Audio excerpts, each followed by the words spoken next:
시간 하나님께 드리는 영적인 예배가 되기를 소망하며 주 하나님을 더 깊이 알기를 원합니다. 이 예배 가운데 주의 임재하시니 저희가 함께하기를 바라며 말씀을 듣고 깨달을 수 있는 지혜를 주시기 기도합니다. 찬양 가운데 은혜가 넘치길 기도합니다. 예수 그리스도 이름으로 기도드립니다. 아멘. 할렐루야. 저희 시간 찬양 드리는 시간을 갖겠습니다. 저희 오늘 첫 찬양은 원하고 바라고 기도합니다. 다 같이 찬양했습니다.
예수님을 더 부르니 나의 이름이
아멘.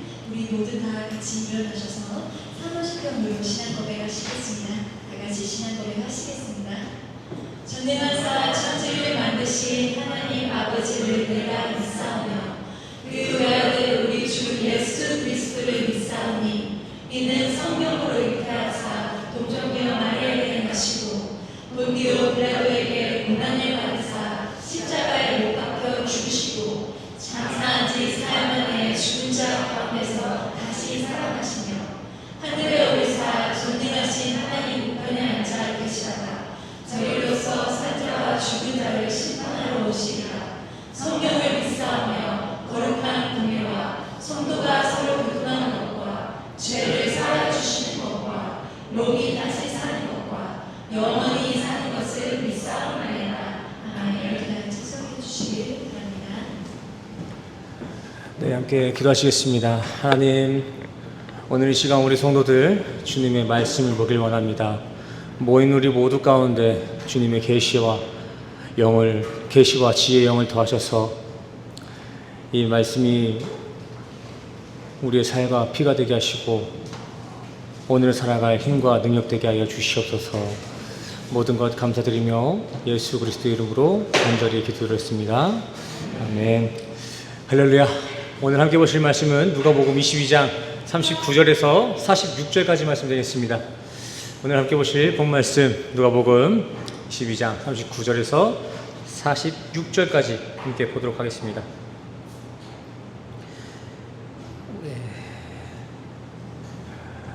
39절 제가 먼저 읽고 성도님들 40절부터 성도님들이 교독을 함께 해주시기 바랍니다. 39절 읽겠습니다. 예수께서 나가사 습관을 따라 감람산에 가심에 제자들도 따라갔더니 40절 시작.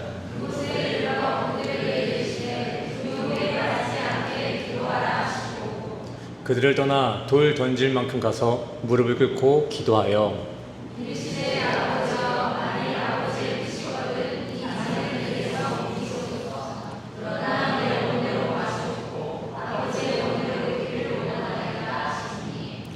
천사가 하늘로부터 예수께 나타나 힘을 더하더라.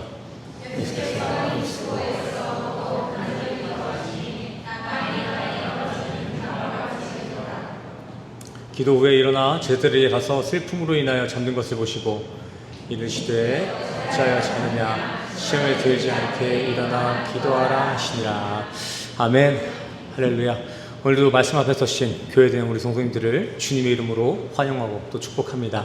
우리 옆상관 인사하겠습니다. 주님의 이름으로 환영하고 또 축복합니다. 잘 오셨습니다. 날이 많이 더워졌죠. 에어컨을 틀어도 더워요. 그래서 에어컨을 진짜 이렇게 파워 냉방으로 틀었더니 전기세가 10,000페소 넘게 나왔어요, 집에. 평소에 4,000페소 이렇게 나왔던 것 같은데 7,000 올라가더니 이번 달에도 10,000페소가 나왔더라고요. 거덜나겠습니다. 이거 에어컨을 안 키면 살 수가 없는데 또 키면은 켜서 살 수가 없어요. 또 더운 게 전부면 모르겠는데 또 이제 태풍이 아니잖아요? 태풍이 아닌데도 태풍처럼 이렇게 비가 오고 바람이 불어요. 성도님들 문 잘 잠그고 주무시길 바랍니다. 별소리를 다 안 해도. 자, 오늘 본문은요, 예수님께서 십자가를 지시기 직전 하나님께 기도를 드리는 장면을 지금 그려내고 있습니다. 저자인 누가는요, 여기서 예수님께서 기도하신 장소를 감람산이었다라고 기록하고 있죠. 다른 공간 복음서를 보시면은 이 구절의 배경을 감람산이 아니라 겟세마네다라고 기록하고 있는데 겟세마네와 감람산은 같은 장소를 의미하는 것입니다. 이 감람이라는 산의 서쪽 기슭 그 자리에 위치해 있던 작은 동산이 겟세마네예요. 같은 감람산 안에 있는 그 작은 동산이 겟세마네라는 거예요. 한마디로 감람산과 겟세마네는 똑같은 자리다 이렇게 이해해 주시면 될 것 같습니다. 예수님이 이렇게 십자가 사건 직전까지 이곳에 머물고 계시다가 여기서 유대 지도자들에게 체포가 되십니다. 예수님은 이때 외에도 자주 이 감람산 겟세마네를 자주 찾아가셨습니다. 얼마나 자주 이곳을 가셨는지 누가는 예수님께서 습관을 따라 감람산에 가셨다라고 지금 기록하고 있습니다. 자, 예수님은 왜 이렇게 감람산을 자주 찾으셨던 것일까요? 아니, 예수님에게 이 감람산이란 어떤 곳임을 의미하고 있었을까요? 도대체 그 감람산은 뭐 하는 곳이길래 예수님이 그렇게 습관처럼 자주 가셨나요? 예수님에게서 이 감람산은 하나님과 대화를 나누는 자리, 즉 기도의 자리였고 제자들을 양육하는 자리, 말씀의 자리였습니다. 예수님은 그렇게 늘 기도와 말씀의 자리에 계셨고 유대인들의 위협 속에서도 어떤 다른 방법을 간구하지 않고 그보다는 습관대로 기도와 말씀의 자리를 지키고 계셨음을 보여주는 구절이 오늘 본문이 되겠습니다. 또한 이 구절은 유형론 차원에서 이해하자면 이 감람산이란 예언의 성취 자리를 의미하기도 합니다. 스가랴서 말씀해 보시면 메시아가 자기 백성들을 구원하고 통치하는 그 사역이 시작될 것을 의미하는 구절이 시작되는데 성경은 그곳이 바로 예루살렘 동쪽 감람산에서 시작될 것임을 지금 말하고 있죠. 또 여기서 헷갈릴 수 있을 것 같아서 미리 말씀드리지만 좀 전에 제가 이 겟세마네는 감람산의 어디 쪽에 있다고 말씀드렸죠? 서쪽 기슭이라고 했잖아요. 그쵸? 서쪽 출입구 쪽에 있었다라고 말씀드렸는데 이 겟세마네를 포함한 감람산 전체는 예루살렘 기준 동쪽이 맞습니다. 동쪽, 서쪽 다른 이렇게 정반대의 방향에 나와서 좀 헷갈리실 수 있는데 지금 그 스가랴에서 말한 그 동쪽은 예루살렘 기준 전체, 그러니까 감람산 기준으로 서쪽에 있는 겟세마네가 아니라 예루살렘 성전 그 기준 동쪽에 있는 감람산 전체를 의미하고 있다라는 것이죠. 자, 그렇게 예수님께서 감람산에 올라갔다라는 것은 단순한 우연이 아니라 예언대로 메시아의 사역을 기도와 말씀의 자리에서 예수님께서 이뤄가고 있다라는 것을 보여주고 있다라는 거예요. 그리고 예수님께서는 두려움에 떨고 있던 제자들 또한 그 기도의 자리, 말씀의 자리였던 감람산으로 이끌어 가시죠. 그리고 그들에게 말씀하십니다. 너희들은 유혹에 빠지지 않도록 기도해야 한다. 여기서 유혹은 페이라스몬, 단순히 죄를 이렇게 짓게끔 유도하는 행위 정도가 아니라 시험, 고난, 연단 그 자체를 의미하기도 합니다. 그래서 같은 장 누가복음 22장 46절 말씀에서는 페이라스몬이라는 단어를 시험으로 지금 번역하고 있는 것입니다. 이외에도 이 단어가 시험으로 사용된 사례로는 주기도문에서도 볼 수가 있는데요. 여기서 보시면 우리를 시험에 들게 하지 마옵시고라는 구절이 나오는데 이때 사용된 시험이 오늘 구절에 나온 유혹과 동일한 원어를 사용하고 있습니다. 예수님은 그렇게 두려워하고 있는 그 제자들에게 그 시험을 이길 수 있는 방법이 이 기도에 있음을 지금 전하고 계신 것이죠. 그리고 그렇게 시험을 이길 수 있는 기도란 무엇인지, 어떤 기도로 우리가 시험을 이길 수 있는지를 알려주는 기절이 42절부터 나오고 있습니다. 예수님의 기도죠. 우리 두 구절 같이 읽겠습니다. 시작. 이르시되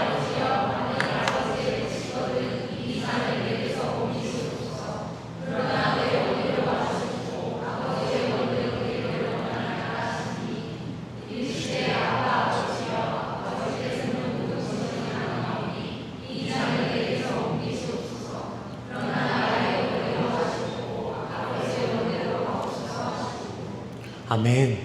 자, 말씀을 보니까 시험을 이기는 기도는 어떤 기도라고 나와 있습니까? 내 뜻은 버리고 하나님의 뜻을 구하는 기도. 내 원이 아니라 하나님의 원대로 그 하나님의 원에 순종하는 기도가 바로 시험을 이기는 기도다라고 지금 이야기하고 있습니다. 하나님의 뜻을 알고 순종하는 게 시험을 이기는 방법이라는 것이죠. 아니, 사실 애초에 하나님께서는 우리에게 어떤 맹목적인 시험을 주신 적이 없습니다. 하나님은 우리에게 시험을 주신 적이 없어요. 좀 낯설죠? 우리에게 시험을 주신 적이 없다? 야고보서 1장 13절, 14절까지 말씀 읽겠습니다. 같이 읽겠습니다. 시작.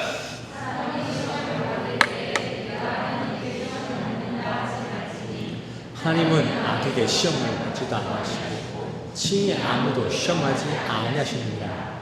각 사람이 시험을 받는 것은 자기 욕심에 아멘. 하나님이 시험한 사람이 있습니까? 없습니까? 없습니다. 자, 그럼 우리가 겪는 시험, 또 성경에 자주 나오는 시험의 역사는 어떻게 설명할 수 있는 것입니까? 시험 받았다 나오잖아요. 성경에서도. 또 우리도 시험 들 때도 있잖아요. 그건 어떻게 우리가 해석할 수 있는 거예요? 정답 나와 있잖아요. 창세 전부터 정해진 하나님의 뜻이 분명히 있음에도 불구하고 끝까지 내 뜻만을 간구하고 집착할 때, 그렇게 내 뜻대로 되지 않을 때 우리 인간이 느끼는 그 불만과 불평, 그러한 육체적 반응을 자칭 우리가 시험이라고 하는 것이지, 사실 하나님은 우리에게 어떤 목적 없는 시험을 주신 적이 없다라는 것입니다. 애초에 우리가 생각하는 시험이랑 하나님이 우리에게 주고자 하시는 시험은 아예 개념이 다르다라는 것이죠. 성경 기록을 한번 보시기 바랍니다. 하나님이 인간에게 왜 시험을 주셨다고 말씀하십니까? 여러 구절이 나오는데 공통적으로 하나님께서는 이 시험을 준 이유에 대해서 다 그들을 연단시키기 위해서, 무언가를 깨닫기 위해서 시험을 줬다라고 지금 이야기하고 있지 않습니까? 그렇게 하나님은 우리에게 시험이라는 고통 자체를 던지신 것이 아니라 연단과 검증을 우리에게 던지신 것인데, 그게 내가 생각한 뜻과 다르다고, 내 계획과 부딪힌다고 그걸 시험이다, 고난당하고 있다라고 지금 여기고 있는 거 아니겠습니까? 그렇죠, 성도님들? 아예 시험이라는 단어 자체를 지워야 된다는 게 아니라, 우리가 생각하고 있는 그 시험과 하나님이 우리에게 주시고자 하는 그 시험의 그 어떤 목적이 지금 상당히 다르다는 거예요. 자, 예수님을 한번 기억해 보시기 바랍니다. 당시 예수님이 당하신 그 십자가형은 세상 가장 추악한 사람들이 받아야 될 아주 엄벌이었습니다. 그런데 예수님은 사실상 그 처벌을 아무 이유 없이 받으신 거 아니겠습니까? 정식 죄목이나 재판도 없었어요. 아니, 정식 재판에서 죄가 없다고 말했는데도 유대인들이 그냥 음모로써 예수를 죄인으로 낙인시킨 것이죠. 정식 재판에는 무죄입니다. 무죄. 만약 우리에게 이런 일이 일어났다고 생각해 보시기 바랍니다. 한 푼도 손해보기 싫고 조금도 양보하기 싫어하는 우리에게 이런 일이 일어난다면 우리는 어떻겠습니까? 기도는 무슨 나 시험 받았다, 나 고난당했다 하면서 발악을 하겠죠. 왜 나에게 이런 일이 일어나냐고, 왜 이런 시험이 있냐고 하나님을 원망하지 않겠습니까? 하지만 예수님은 그 십자가를 어떻게 받아들이셨습니까? 이 또한 나의 영광으로, 하나님의 영광으로 알고 철저히 순종하지 않으셨습니까? 왜 같은 십자가가 누구에겐 영광이고 누군가에겐 시험이 되는 걸까요? 같은 일인데.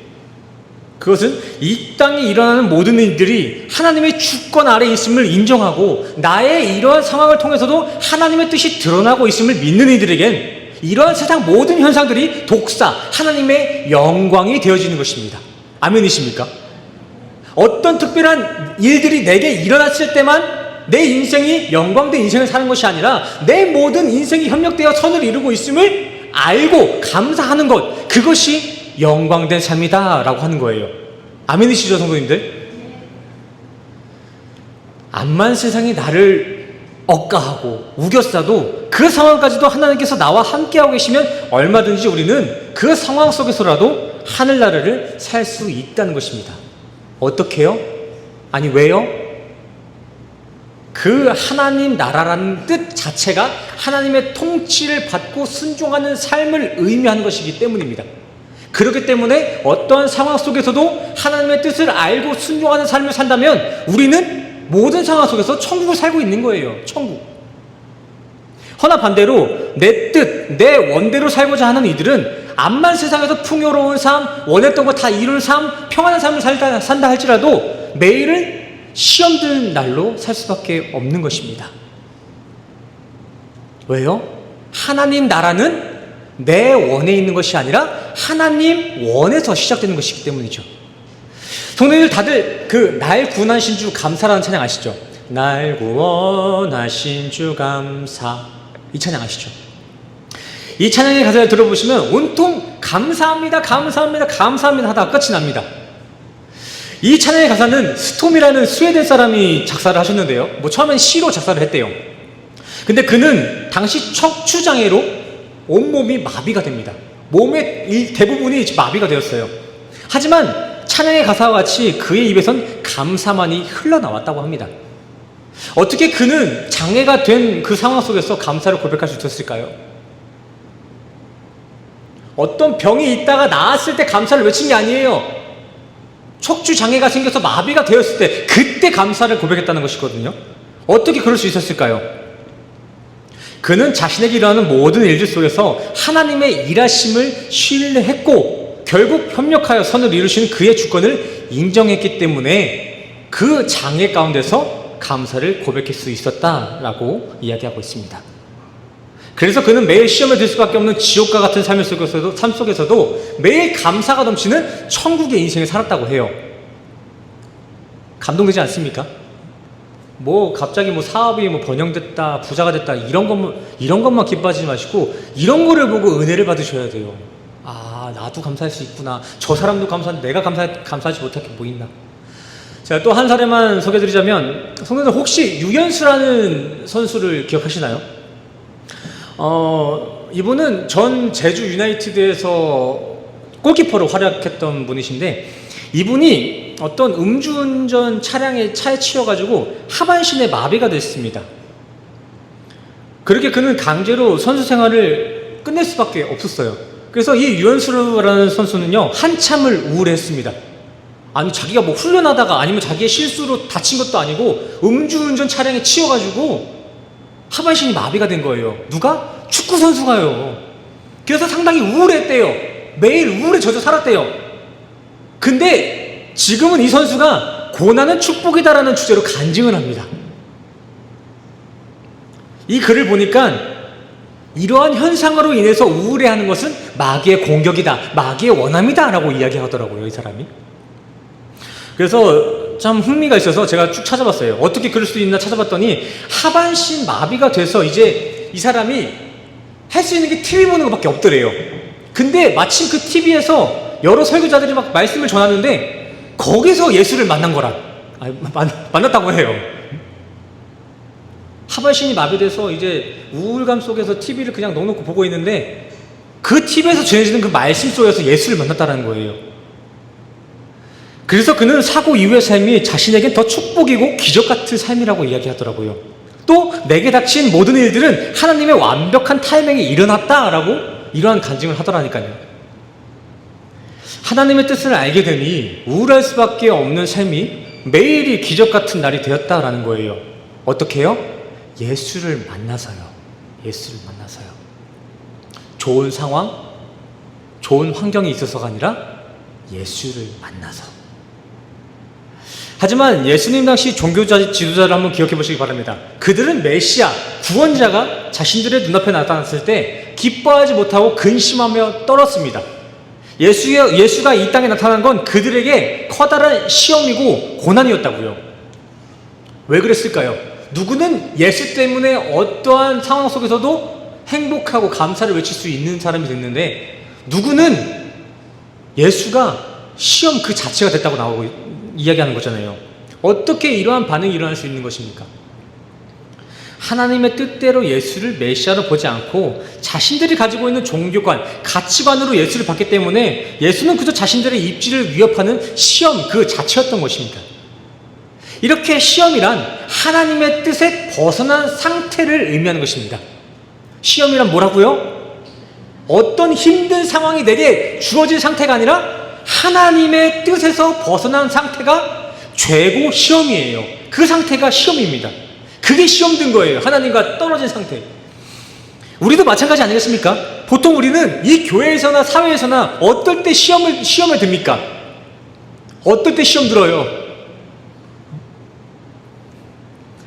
하나님의 뜻대로 잘 살고 있는데, 하나님의 영광만을 바라보며 살고 있는데 시험에 듭니까? 아니요. 내 뜻대로 안 될 때 시험 들고, 또 하나님의 영광이 아닌 내 영광에 금이 가거나 손해를 볼 때 우리는 시험에 들지 않습니까? 막말로 근데 그거는 시험도 아니라는 것입니다. 그거 하나님이 주신 거 아니라는 거예요. 그건 육체의 습관, 죄의 습성이라고 부르는 게 맞습니다. 시험이 아니라. 그렇게 단순히 내 뜻대로 되지 않는다 해서 그게 다 하나님이 주신 시험은 아니라는 것입니다. 스스로 시험에 빠지는 거예요. 미혹돼서. 그래서 예수님께서 자신들의 제자들에게 아버지의 뜻대로 순종하는 것, 아버지의 원대로 되는 것을 간구하는 것이 시험을 이기는 기도다라고 지금 가르치고 있는 것입니다. 그렇게 예수님은 시험일 수밖에 없는 십자가를 하나님의 영광으로 받아들일 수 있었던 것이고, 하나님은 그런 올바른 기도 가운데 있는 예수님이 끝까지 영광에 이를 수 있도록 힘을 더해 주신 것입니다. 그렇게 예수님은 실제 연약한 육체를 가진 인간임에도 불구하고 그 하나님이 주시는 힘으로 끝까지 하나님의 뜻만을 구하는 기도의 자리를 지킬 수 있었던 것입니다. 단순히 예수님이 신이었기 때문에 끝까지 기도의 자리를 지켰던 게 아니에요. 올바른 기도의 자리에 있었던 그 예수에게 하나님이 힘을 더했기 때문에 예수는 그 힘으로 육체의 힘을 입고 있음에도 불구하고 하나님이 주신 그 힘으로 끝까지 그 자리를 지킬 수 있었다는 거예요. 얼마나 그 기도의 자리가 치열했는지 그 기도의 눈물이 어떻게 됐다 그래요? 빗방울과 같이 땅에 떨어졌다라고 지금 이야기하고 있지 않습니까? 얼마나 열심히 기도했다는 거예요. 허나 이것은 단순한 열심만을 이야기하는 것이 아닙니다. 땀이 핏방울이 되었다는 표현은 죄로 인해 반드시 땀을 흘려야만 이 생명을 연명할 수 있었던 이 첫째 아담들 인생 가운데 이제 그 메시아의 피로 인해 그 인생들에게도 값없이 영원한 생명이 흘러가고 있음, 둘째 아담, 예수로부터 창조되어지는 그 둘째 아담의 창조 장면을 그려내고 있는 것이 땀이 핏방울과 같이 땅에 흘러지더라 라는 표현이라는 것입니다. 뭐 그냥 상징뿐만이 아니라 또 실제 현대의학에서는 이것을 혈한증이라고 하는데, 이는 극심한 공포에 젖었을 때 육체의 작은 모세혈관들이 다 터져서 몸 밖으로 흘려나오는 그 현상이 혈한증이라고 합니다. 뭐 어떤 거 하나 부인하지 않고 종합해서 한번 말씀을 전해보자면, 예수님은 그렇게 죄 많은 아담들의 구원을 위해 피 흘리기까지 기도의 자리를 지키셨다라는 것입니다. 이건 단순히 예수님께서 신이었기에 할 수 있었던 게 아닙니다. 예수는 신인과 동시에 실제 육체의 그 연약함을 지닌 사람이었어요. 사람. 아니, 성경 기록대로라면 예수는 애초에 다른 사람들보다 더 빨리 지셔서 그 기도의 자리를 포기할 수밖에 없었던 제한이 있던 사람입니다. 하지만 하나님께서 예수님에게 끝까지 사명을 다할 힘을 주셨기 때문에 연약한 육을 입은 예수 또한 끝까지 기도의 자리를 지킬 수 있었던 것입니다. 예수님은 지금 이거를 제자들에게 눈으로 직접 보고 배우게 하신 거예요.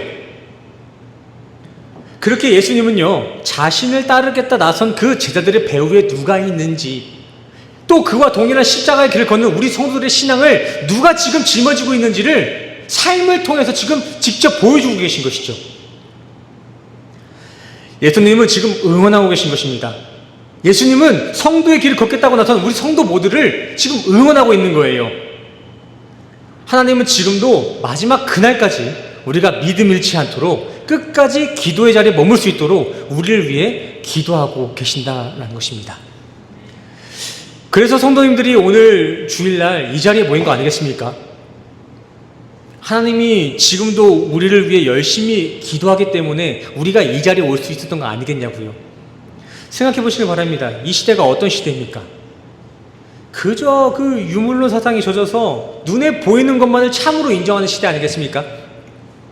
아니, 좀 더 나아가서 요즘은요, 이 시대 풍조가요, 점차 그 눈에 보이는 것들 중에서도 어떤 학적으로 증명되고 설명되는 것만을 실상이다라고 지금 믿기 시작했습니다. 그 현상에 대해서 설명해내지 못하고 나를 이해시키지 못하면 그게 다 가짜가 되는 시대가 됐어요. 그렇게 설명되지 않는 모든 것들은 우연이나 허상 취급을 받는 시대를 살고 있습니다. 그런데 그러한 세상에서 이러한 연약한 육체를 가지고 있는 우리가 눈에 전혀 보이지도 않고 아직 학적으로도 불안정한 평가를 받고 있는 이 기독교를 유일한 진리로 내 생명으로 여길 수 있는 것은 오직 하나님의 열심, 하나님의 능력 아니겠습니까? 아멘이십니까, 성도님들? 우리 다 그렇게 해서 이 자리에 모인 거잖아요. 하나님의 능력으로. 세상 신분을 가지고 있음에도 불구하고 하나님이 우리 안에 성도의 정체성을 부여해 주셨기 때문에 우리가 이 예배 자리에 설 수 있었던 거 아니겠습니까? 전적인 은혜로. 그럼 우리는 그런 은혜를 받은 자로서 어떤 삶을 살 수밖에 없겠습니까? 우리의 공로 하나 없이 그분의 은혜로 이 예배 자리에 설 수 있는 그 은혜를 받은 사람이라면 우리는 앞으로 어떤 삶을 살 수밖에 없는 것입니까? 주신 은혜에 대해서 감사하고 그 하나님의 영광을 돌리는 삶을 살 수밖에 없겠죠. 주신 은혜를 안다면,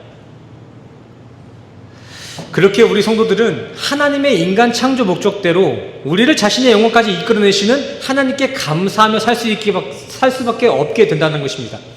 그렇게 하나님의 뜻을 구하고 그 뜻에 순종하여 감사할 수밖에 없는 삶을 부여받는 것, 이것이 바로 기도의 역할이 되겠습니다. 기도는 그냥 내 소원을 이루는 것, 내가 바라는 것 주세요라는 그것이 기도가 아닙니다. 그게 기도의 전부가 아니에요. 하나님이 주고자 하시는 것을 깨닫고 그것을 누리며 살아가게 하는 것, 이것이 기도의 역할인 거거든요.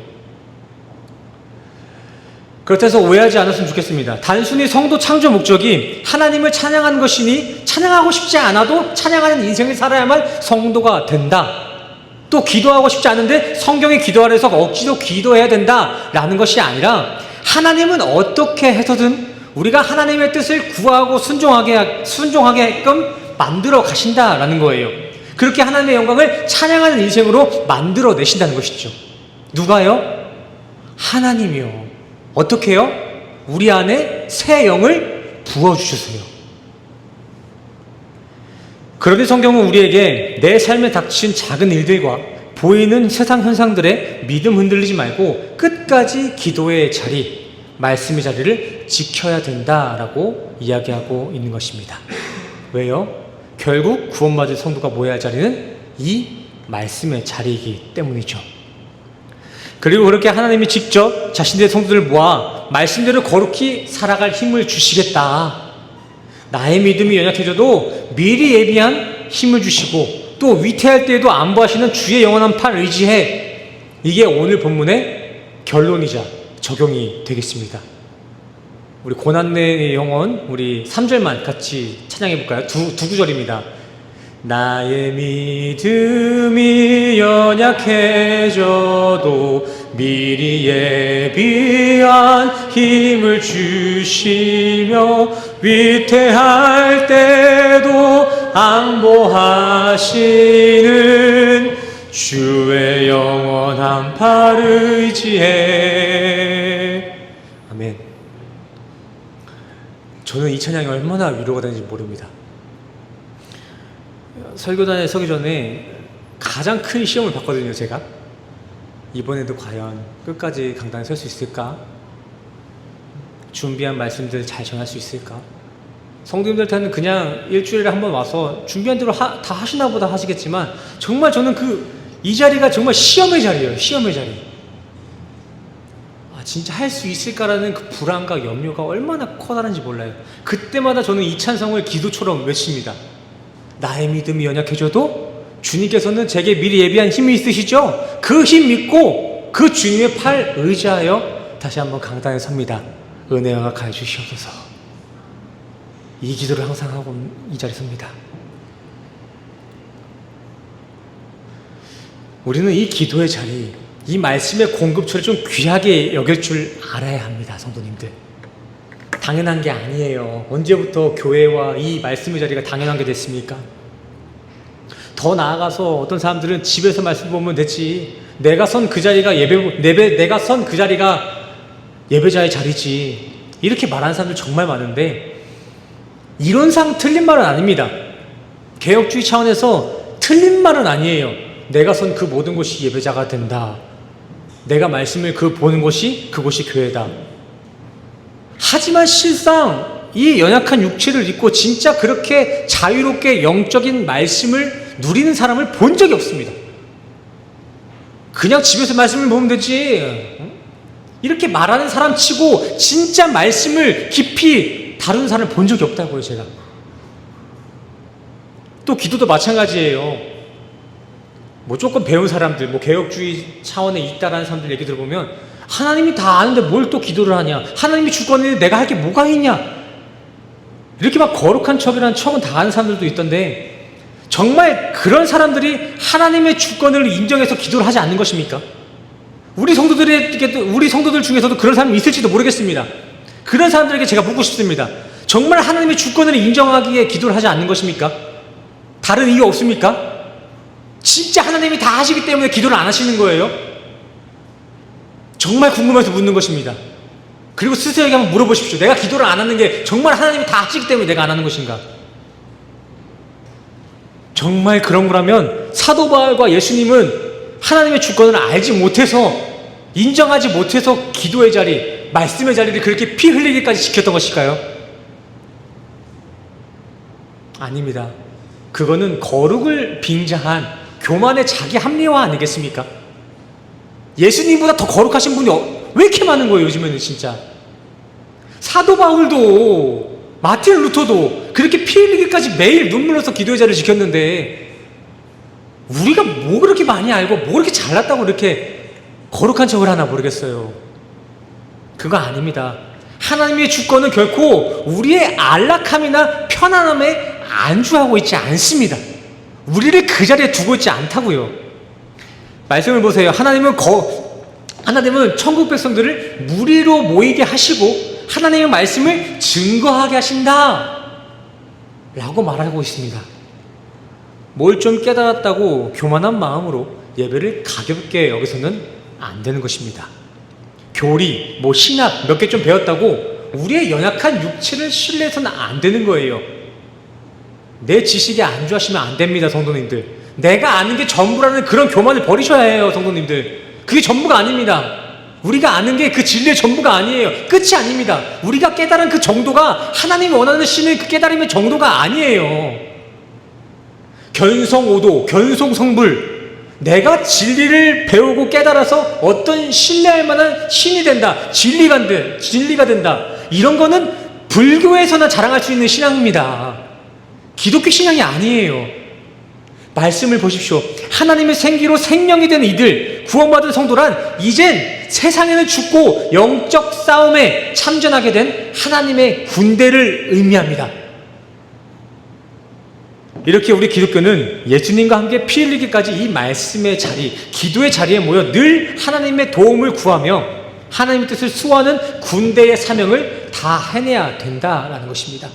이것이 진짜 구원받은 성도의 모습이라는 거예요. 다른 모습 없습니다. 다른 길 없습니다. 좋고 멋진 길 말고 예수가 걸어가신 그 길, 그 좁고 협착한 길을 곧이곧대로 걸어간 이들만 구원받는 줄 믿습니다. 아멘이십니까? 우리 옆 사람과 이렇게 인사하고 마치셨으면 좋겠습니다. 우리에게 영적 군대로서의 사명이 있습니다.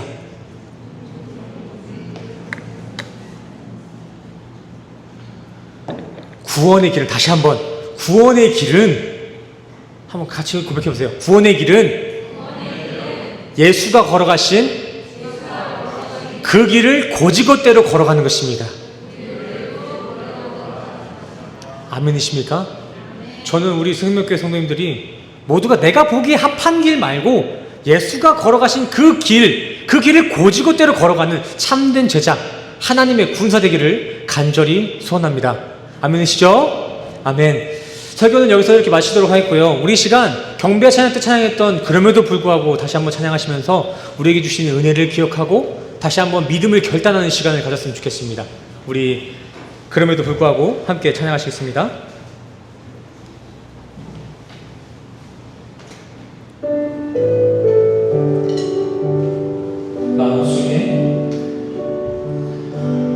마음속에 어려움이 있을 때, 마음속에 어려움이 있을 때, 마음속에 어려움이 있을 때, 주님 내게 먼저 오사 내 마음을 마치고 주님 앞에 나아올 수 없을 때, 주님 앞에 나아올 수 없을 때,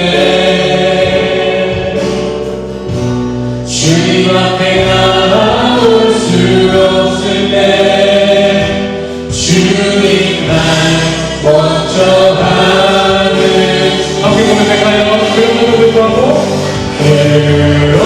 그럼에도 불구하고 날 사랑하시는 내 하나님의 사랑은 나의 모든 걸 덮고 그럼에도 불구하고 날 알아주시는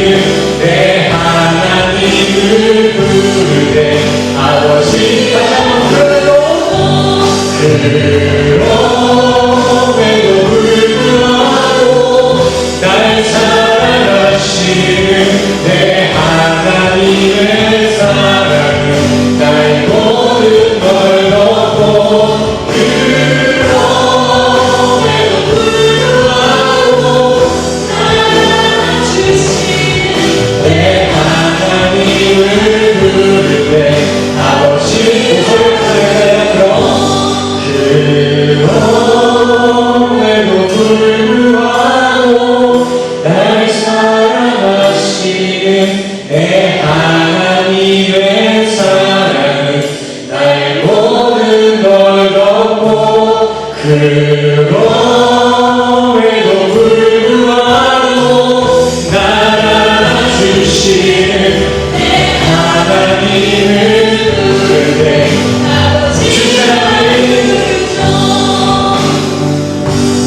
주 사랑이 내 생명보다 귀 아멘 주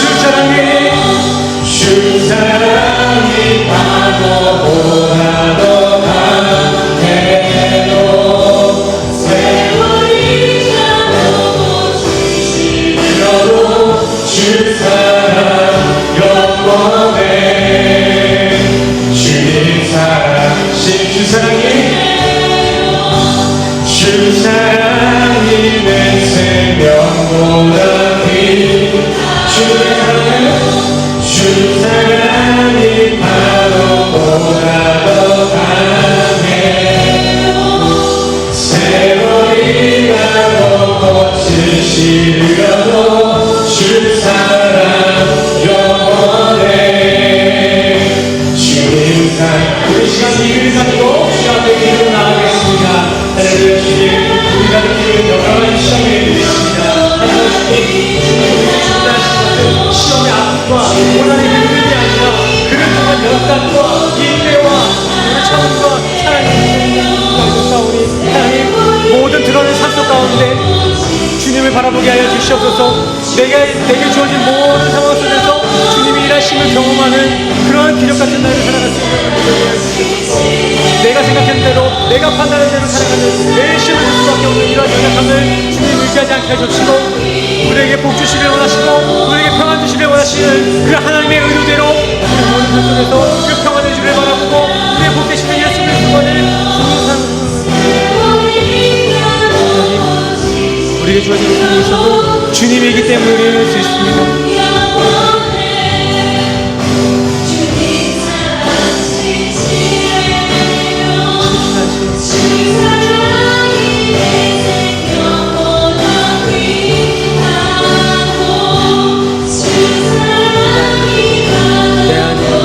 그 강하신 성령의 지금 열심히 기도하고 있습니다.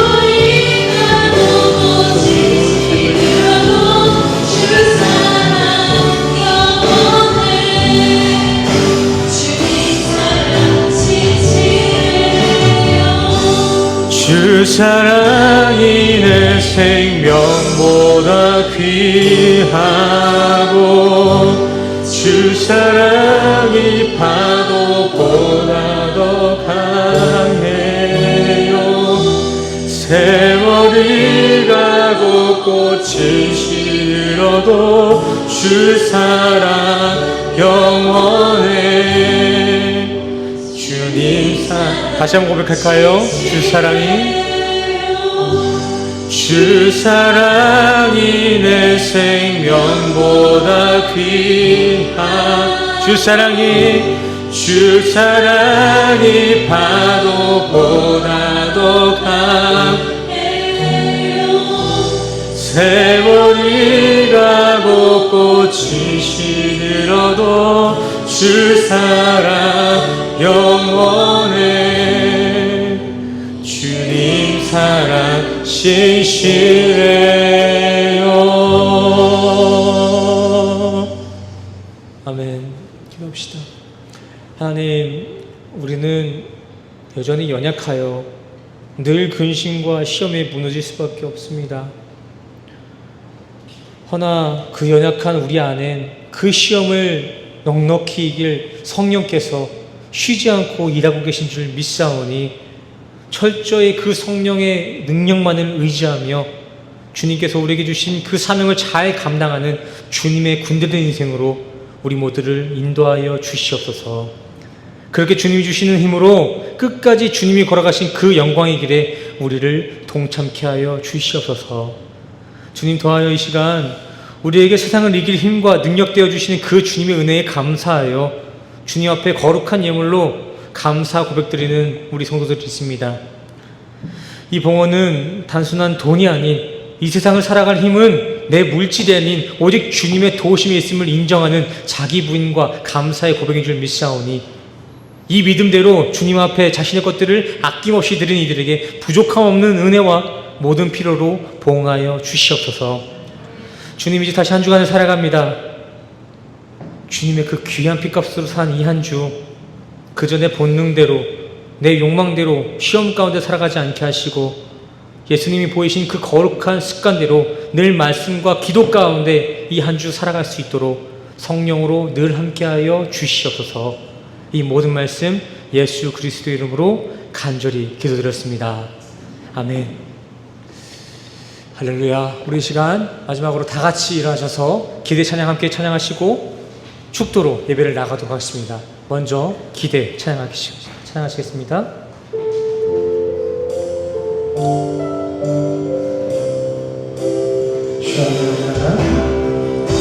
주 안에 우리 하나 모습은 달라도 예수님 한 분만 바라네. 사랑과 선행으로 서로 격려해 따스함으로 모두 원하니 주님 우리 안에 함께 하시니 영세상 외에 기쁨 가슴을 누리네. 내 안에 있는 주님 모습 보네. 그분 기뻐하시네. 아멘. 주님 우리를 통하여서